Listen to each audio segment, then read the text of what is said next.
¿Quiénes son los protagonistas del mundo político? ¿Cómo funcionan los mecanismos sociales? ¿Qué estrategias económicas son las que tienen éxito? ¿Hacia dónde nos llevarán los procesos globales? Mis invitados saben mucho de todo aquello. No quiero entrevistarlos, quiero tener conversaciones profundas.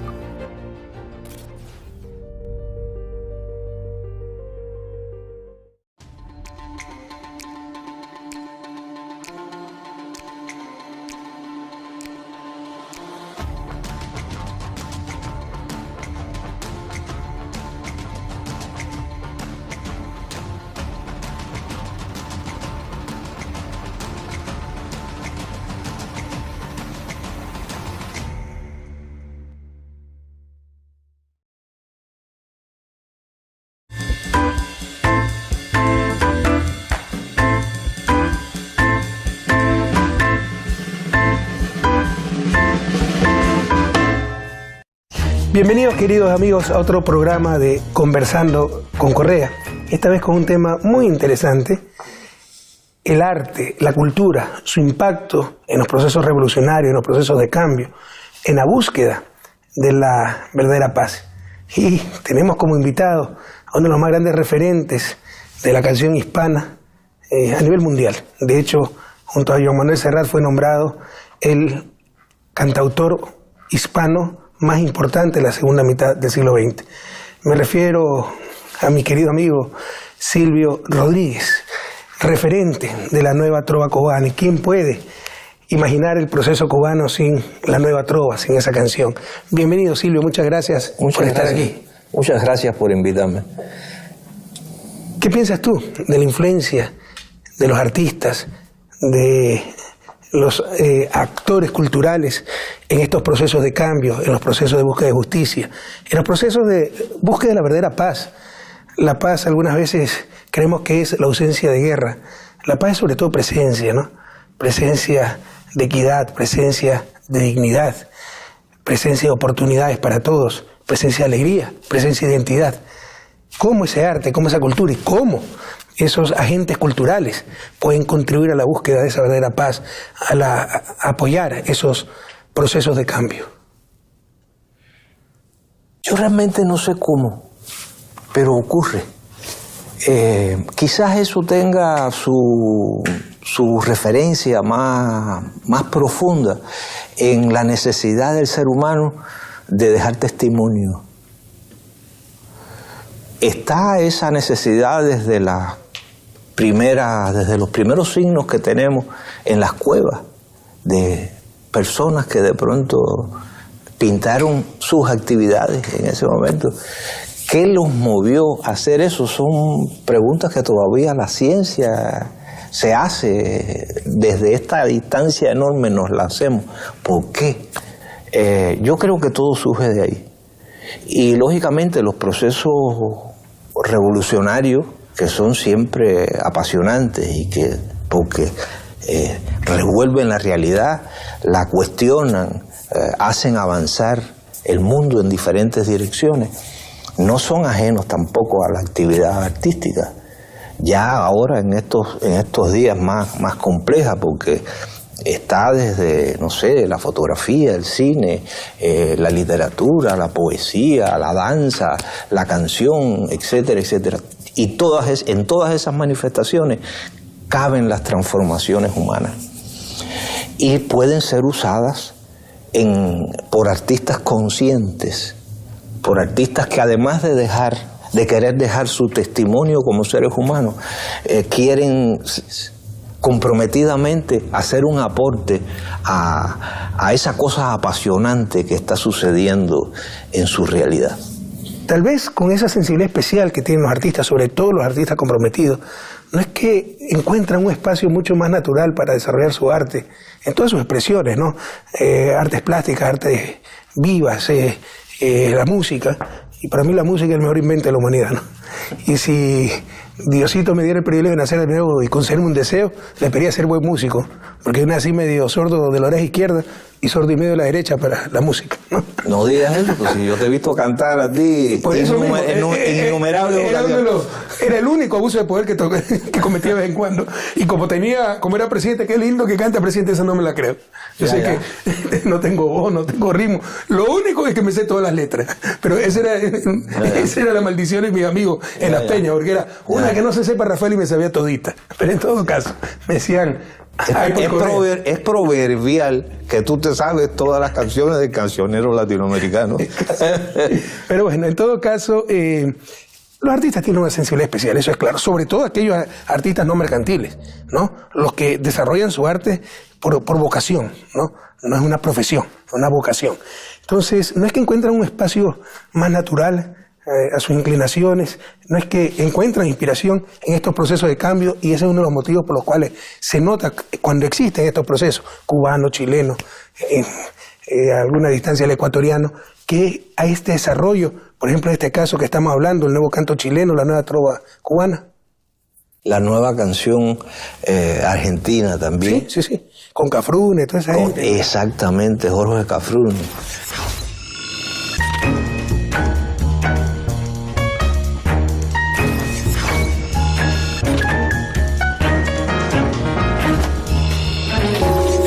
Yo creo que la conciencia es ya algo que le sucede al individuo, incluso antes del individuo tener una vocación.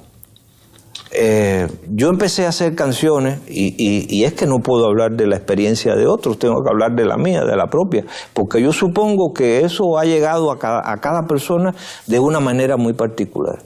Entonces, a mí primero me atrajo, me sentí comprometido con lo que estaba pasando en Cuba, porque cuando yo tenía 12 años, recién cumplido, triunfó la revolución.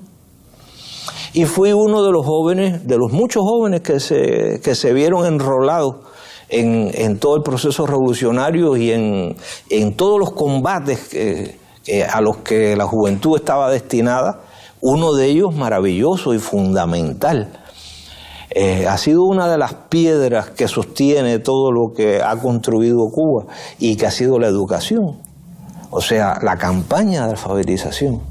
Eso es maravilloso y yo me siento realmente muy contento de haber vivido esa experiencia como alfabetizador. O sea, tú fuiste militante, estuviste ahí, participaste. Sí, es una forma militante, no. Yo fui un joven que entendió a través de los velos que nos quitó la revolución y sobre todo la palabra de Fidel, que entendió lo que era nuestro país, las necesidades que habían y lo hermoso que era entregarse a trabajar por el bienestar de todos. Yo entendí eso, pero no lo entendí solo, lo entendieron todos los jóvenes de mi generación.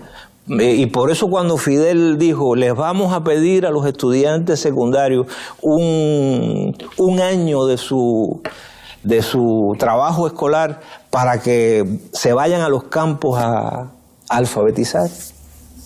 Todos los muchachos, quizás alguno dijo que no, pero bueno, habían broncas en las casas.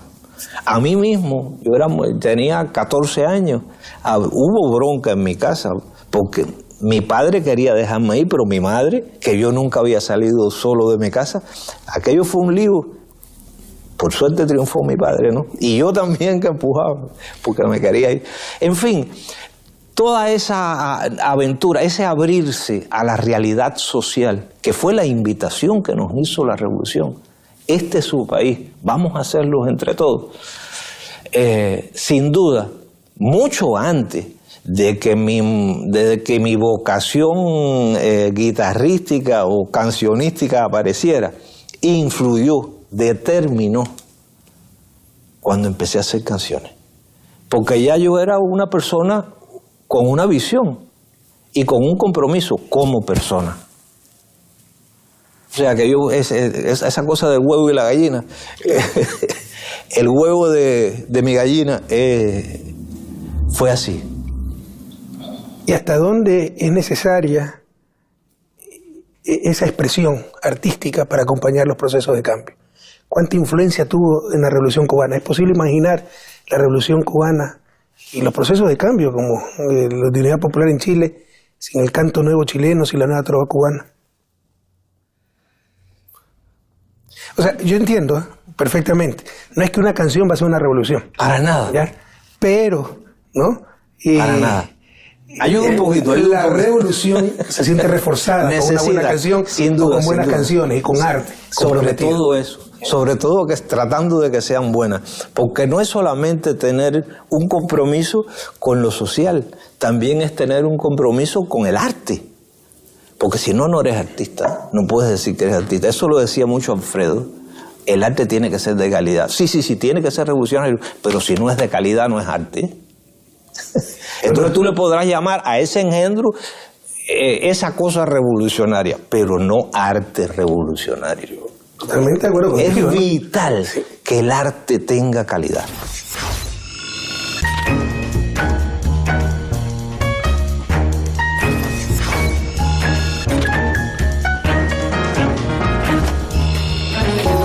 Pero bueno, ya yendo a ejemplos más concretos. También tú, bueno, te decía que siempre fuiste militante. De los 12 años, cuando triunfó la revolución, te preocupaste, te ocupaste, sí. Te involucraste. Sí. En alfabetización, en el servicio militar, ¿no? Y en la milicia. En estos mismos días, que son días de abril, yo me hice miliciano el 15 de abril de 1961. En mi escuela, cuando atacaron las bases de aquí de La Habana, de San Antonio de los Baños, que es mi pueblo. Claro, pues tu pueblo fue bombardeado. Exactamente. En la de Bahía Cochino. Exactamente, 3 días antes. Y Santiago de Cuba también, que fueron los 3 aeropuertos que atacaron. Ese mismo día que se armó la rebambaramba en mi escuela, yo estaba en 2º año de secundaria básica, y ahí nos organizamos entre 2 o 3. Yo estaba contando en estos días en mi blog que aquello fue tan increíble porque enseguida llegó alguien con un Mauser y nos dijeron, pusieron unos sacos de arena delante de la escuela y dijeron, ustedes tienen que cuidar la escuela, la tarea de ustedes es cuidar la escuela. Imagínate. Entonces nos sentamos ahí con el Mauser aquel. Con 14 años, ¿no? Sí. Increíble.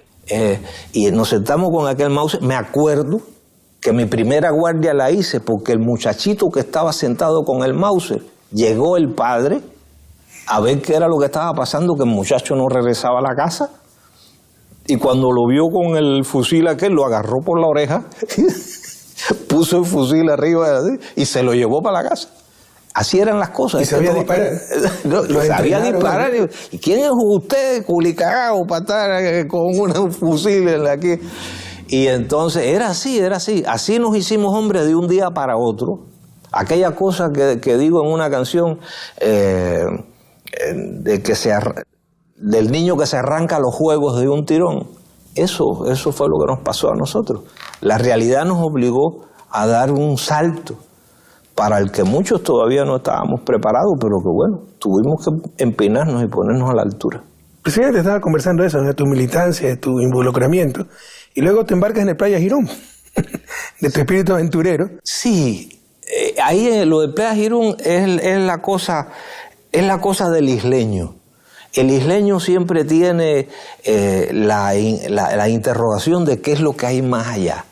Y eso coincide con que en Cuba, por razones de desarrollo económico, se crea la flota cubana de pesca. Que nosotros, un país rodeado de mar, pero no teníamos una flota de pesca organizada, porque eso no se veía así.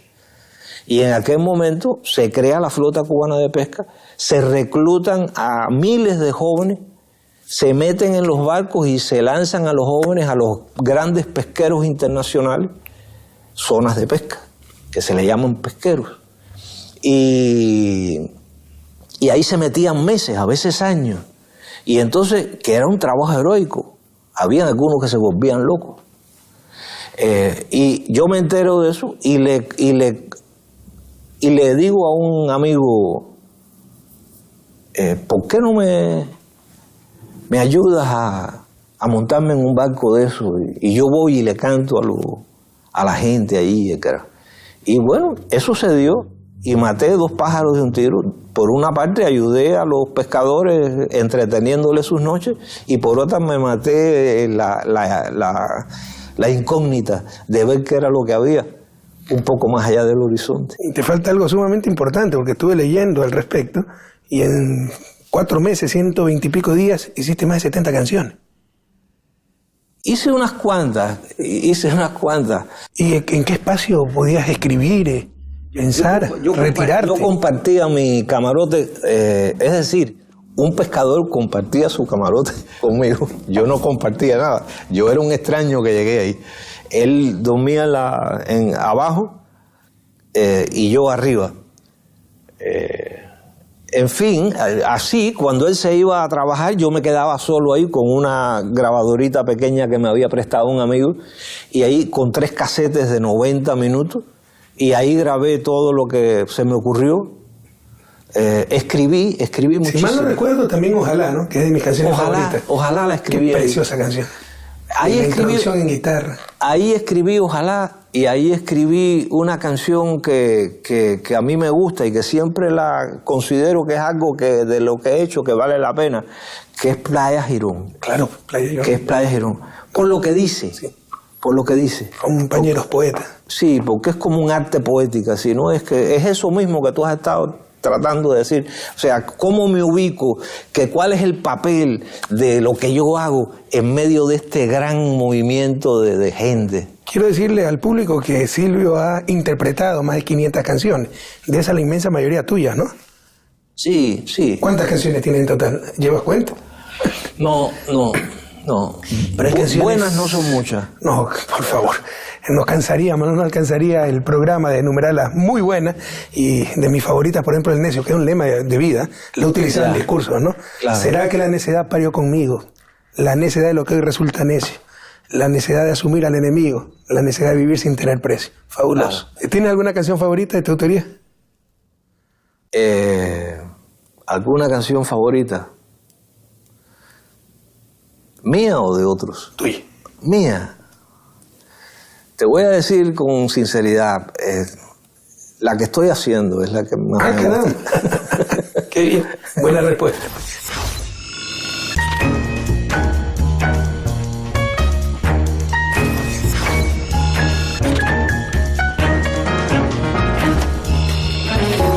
Tú ya alguna vez me lo explicaste en alguna conversación que tuvimos, pero para que el público sepa, ¿no? Las leyendas urbanas. Que Unicornio lo escribiste porque tenías un blue jean, un pantalón jean de marca, Unicornio Azul, que lo habías puesto a secar, se te lo robaron y por eso escribiste mi unicornio azul. Eso ayer se me perdió. En realidad es un mito urbano. En realidad eso lo dijeron de la canción y me lo han repetido tantas veces que yo acabé asumiéndolo. Ya, ¿verdad? Exactamente, como hay gente que me dicen que me conocen de la prisión, por ejemplo, y que vienen convencidos, no, estuvimos juntos en tal lado, y cuando yo digo, yo nunca estuve preso, me dicen, no, yo te entiendo. Entonces ya cuando alguien viene... Pero aclaremos, es falsa esa leyenda urbana, ¿no? No la escribió porque se le robaron un pantalón de marca Unicornio Azul. No la escribí por eso. Y lo otro, pero mira, es la táctica mediática. En la repetición creen que está la demostración, entonces repiten, no te tomas la molestia ni de mentir por los unicornios. Y que yo te conocí en la cárcel. Créeme, ¿cómo uno enfrenta esas cosas? No es fácil. Sí, es increíble. Yo una vez escuchaba en radio, autoridades políticas, concejales, etc. No, la casa del $1.000.000 que tiene en el Valle Correa. Pero si yo estuve ahí, yo lo visité. Claro. Que lo presente, por favor. Es increíble cómo eso ocurre. Y mira, es imposible dejar de aprovechar la oportunidad, Silvio, de hablar con alguien como tú, un personaje artístico histórico, tan comprometido, de una inmensa sencillez, porque tú has contribuido mucho a estos procesos de cambio y has inspirado generaciones enteras. Esto ha sido vital para los procesos de cambio, las luchas en nuestra América. Y yo creo que es muy importante el arte, la música. Te inspira, te convoca, te impulsa, ¿no? Pero bueno, es ineludible hablar contigo de la situación de Cuba. El nuevo presidente, ese otro querido amigo, Miguel Díaz Canel, pero ya de mi generación, nació después de la revolución. ¿Eh? Sin duda, sí. ¿Qué perspectivas ves? ¿Qué cambios? Yo veo este cambio con esperanza. ¿Qué ocurrirán? Yo lo veo con esperanza. Hace poco, hablando también en una entrevista, yo dije que que todos los históricos, sí, sin duda, que, tienen la responsabilidad de haber echado a andar la revolución, pero son personas que le han dedicado toda su vida a esto y que son personas que también tienen derecho a descansar y que ese relevo desde hace tiempo yo siento que era necesario. Y me parece muy bien que se haya preparado y me parece muy bien que se haya planificado todo lo que se haya planificado, pero que tenía que ocurrir. Y es bueno para Cuba, es bueno para la revolución. Y cuán bueno, eso lo dirá el tiempo, porque tampoco soy adivino, pero lo veo todo con esperanza. Me parece bueno, lo apruebo, lo aplaudo. Maravilloso. Creo que todos no podemos hablar de aprobar si algo es Cuba es soberana, pero lo aplaudimos, ¿no? Y enhorabuena. Y mucha suerte a Miguel.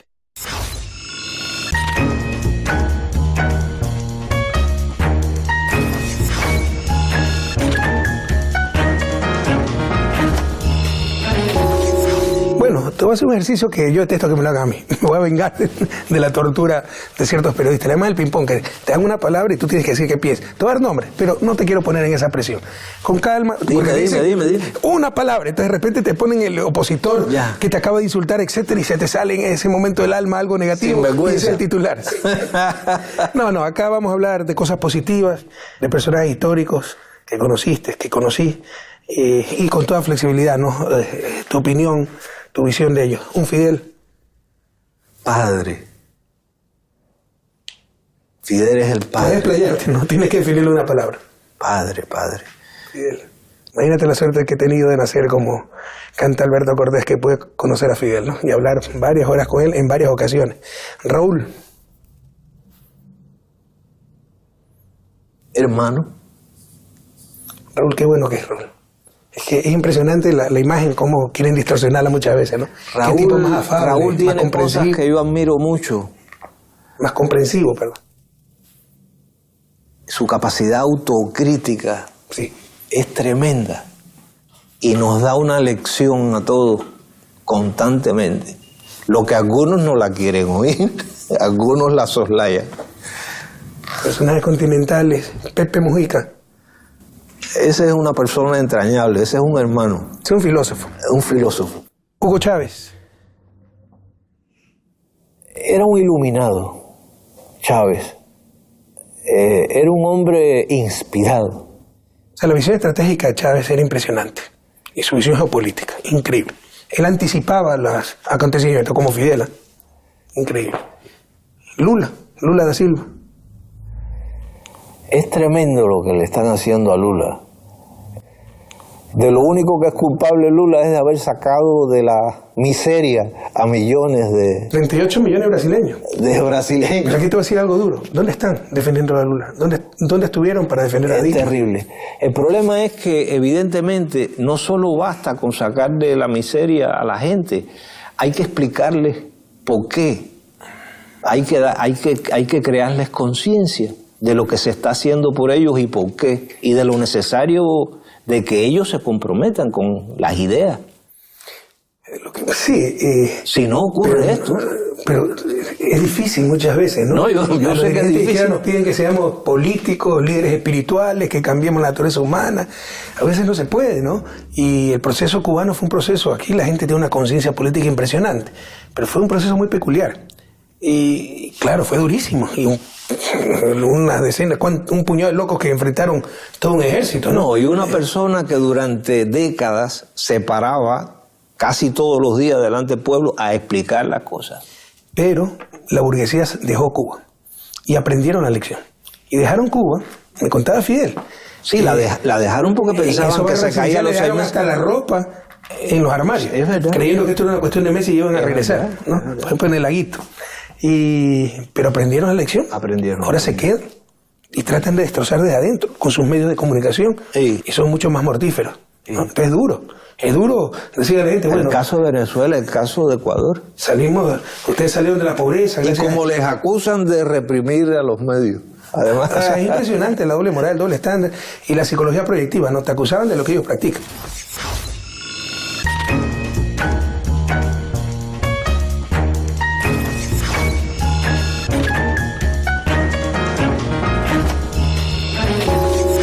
Bueno, personajes históricos y contemporáneos, ¿no? Evo Morales.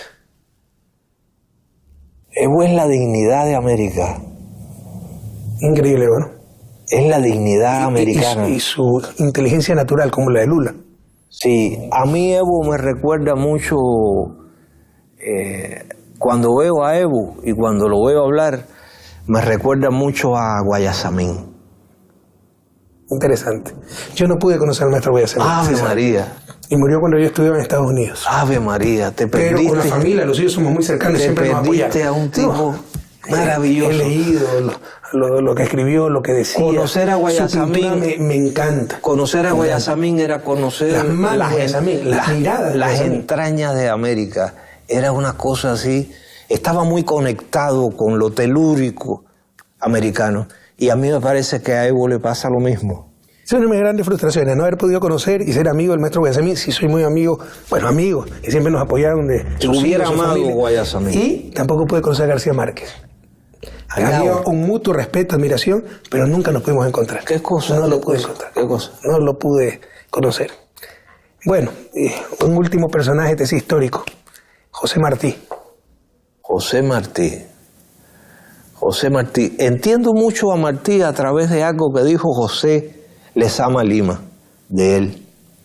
Ese misterio que nos acompaña. Porque como una persona que apenas vivió en Cuba pudo estar tan poseído del espíritu de Cuba durante toda su vida, al punto que llegó a convertirse en el símbolo más grande de Cuba. Es extraordinario, ¿no? Es un testimonio, ¿no? Como el Che. Y te iba a preguntar del Che, aunque dije que era el último personaje histórico sobre el cual te preguntaba José Martí, porque el primero en las ideas, el primero en el trabajo y el primero en el frente de batalla, poniendo el pecho a las balas. Qué cosa. Por cierto, yo siempre te tuve mucho aprecio, Rafael, pero cuando te secuestraron, la actitud tan recta, tan viril que tuviste, realmente, no a mí solo, te nos creciste mucho, a todos. Omisión imperdonable, cerremos con broche de oro.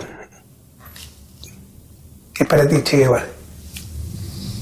Para mí el Che es un ejemplo de dignidad humana. Por eso le escribí una canción que se llama Hombre, sencillamente Hombre. Desciende a mi ciudad tu ejemplo. Hombre.